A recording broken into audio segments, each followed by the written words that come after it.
కేవలం తిరుమల టార్గెట్ గానీ ఈ రాజకీయం అంతా కూడా వైసీపీ చేస్తుంది, ముఖ్యంగా ఉమ్మన కరుణాకర్ రెడ్డి చేస్తున్నారు. హిందువులు అంటే ఎందుకు అంత ద్వేషం అంటూ కూడా కూటమి ఎమ్మెల్యేలందరూ కూడా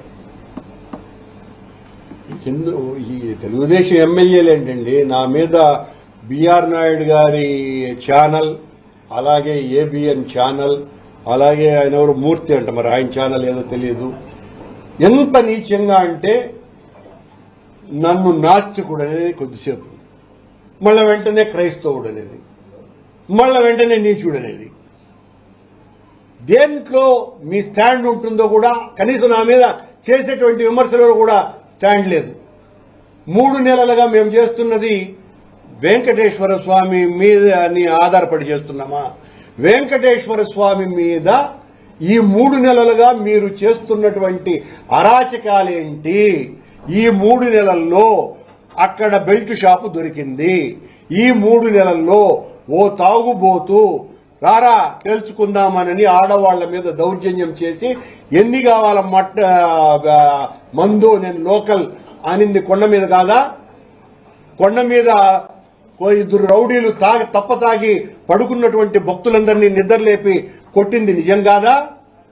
మొన్న 5 రోజుల ముందు హత్య జరిగింది నిజం కాదా? కొండ మీద సాధువులు ధర్నా చేసింది నిజం కాదా? వీటి మీద మాట్లాడితే రాజకీయం అవుతుందా?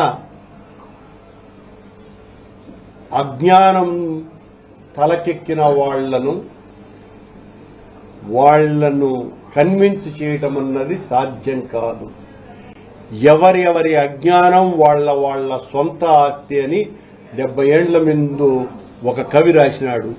ఆ అజ్ఞానపు ఆస్తి మెండుగా ఉన్నటువంటి వాళ్లను కన్విన్స్ చేయలేం. ప్రజలకు తెలియపరచటం మా బాధ్యత వెంకటేశ్వర స్వామి భక్తులుగా. కనుక ఖచ్చితంగా ఇలాంటివి తప్పులు ఎత్తి చూపుతూనే ఉంటాం. ఎలా వెళ్తారు సార్ ఈ విషయం మీద? మేమైతే ఇంకా మీదట ఇలాంటి విషయాలు మేము స్పందించాల్సిన అవసరం లేదు, అసత్య ఆరోపణలపై మేము ఇంకా మాట్లాడము అంటూ వాళ్ళు చెబుతూ ఉంటారు. సో మీరు ఎప్పటికైనా ఈ సమస్యకి ఫుల్ స్టాప్ పెడతారా? కాదు ఫుల్ స్టాప్ అంటే నేను మాట్లాడిన తర్వాత వాళ్ళు ఇచ్చినటువంటిది వితండపు వివరణ వలన వాళ్ళు ఇరుక్కున్నారు అనవసరంగా. ఆ రోజే ఒక మామూలు ప్రెస్ మీట్ లో వాస్తవాలను బయట పెట్టినట్టే బాగుండేది. వెంటనే నేను ప్రెస్ మీట్ పెట్టిన వెంటనే 5వ నిమిషానికే ఫేక్ ఫేక్ ఫేక్ ఫేక్ వాళ్ళు ఇష్టం వచ్చినట్టు సరఫరా చేసినారు.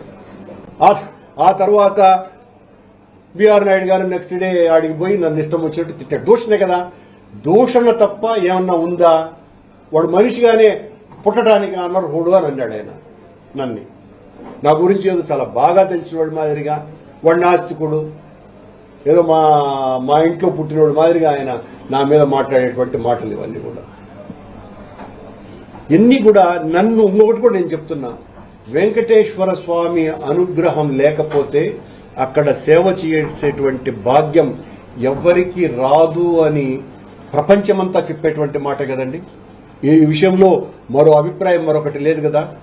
ఎంత అనుగ్రహం నాకు లేకపోతే 3 సార్లు బోర్డు మెంబర్ని, 2 సార్లు అధ్యక్షుడిని అవుతాను నేను.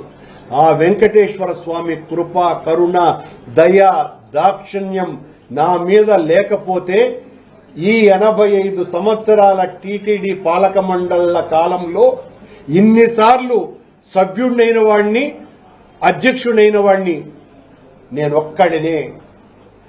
ఒక్కడినే. స్వామి అనుగ్రహం లేకపోతే ఇలా సాధ్యమా? ఇంకా నన్ను మీరు నాస్తికుడు అని మాట్లాడితే నేను ఏం సమాధానం చెప్పాలి? దానికి మాట్లాడుకుంటూ ఉండండి.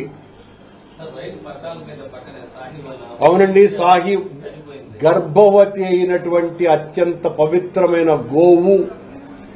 గోశాల నుంచి తప్పిపోయి రైలు పట్టాల మీద వెళుతుంటే రైలు గుద్ది చచ్చిపోయింది. అంతే కూడా కాదు, స్వామి ఊరేగింపులో పాల్గొనేటువంటి వృషభం కూడా చచ్చిపోయింది. కొత్తగా చెప్తున్నా మీకు, వృషభం కూడా చనిపోయింది. దాన్ని కూడా అడగండి మీరు. అలాగే స్వామి దగ్గర పూజలు అందుకునేటువంటి గోవు కూడా చనిపోయింది. ఇంకా మాట్లాడితే రాజకీయం అని చెప్తారు. సాహిలావే కాదు, స్వామి ఊరేగింపులో పాల్గొనేటువంటి